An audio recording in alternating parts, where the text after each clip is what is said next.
Boy, Hannah, Brian, since the last time I talked to you guys at 6 o'clock, things have changed a lot alongside the coast in Snohomish County. The big question was going to be how long we were going to have to wait for this big major wind event to happen. The wait is over. If you take a look just off to the side here, we're along the Mukilteo landing area. This is Ivars, if you're familiar with it. You can see the whitecaps now hitting this area pretty hard. Right around 9:35, 9:40, that's when we started to see this strong winds. And when I say strong, I mean strong. There's a reason I'm kind of bracing myself here as we're bringing this to you. Now, the big question is going to be, how can we hold together with these communities that aren't used to this westerly wind? Typically, you see the wind coming from the south. In the west, it means our trees aren't necessarily stayed for this. Do we lose a lot of trees tonight? Do we lose a lot of power lines coming down as well? Real briefly here, I want to take a look at a map. Throughout the night, we've been tracking this mapping just to give you an idea of where the power outages are. A lot of them to the south of where I'm actually standing right now. And I know you just saw how windy it is.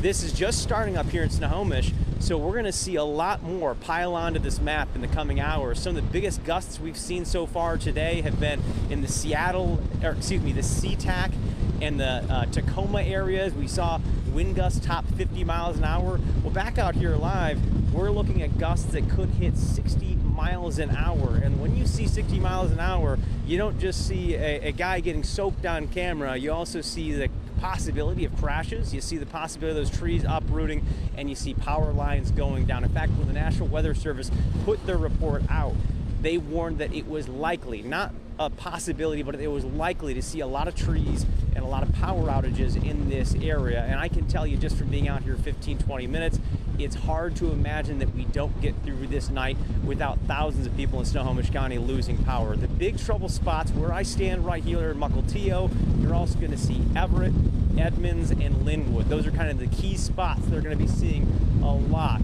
I can actually tell you off in the distance, I'm already seeing some what appear to be lightning. We're going to have to check in with meteorologist Lisa Villegas for that a little bit later, but a lot happening out here. We'll keep an eye out for it and let you know if there's any changes throughout the night.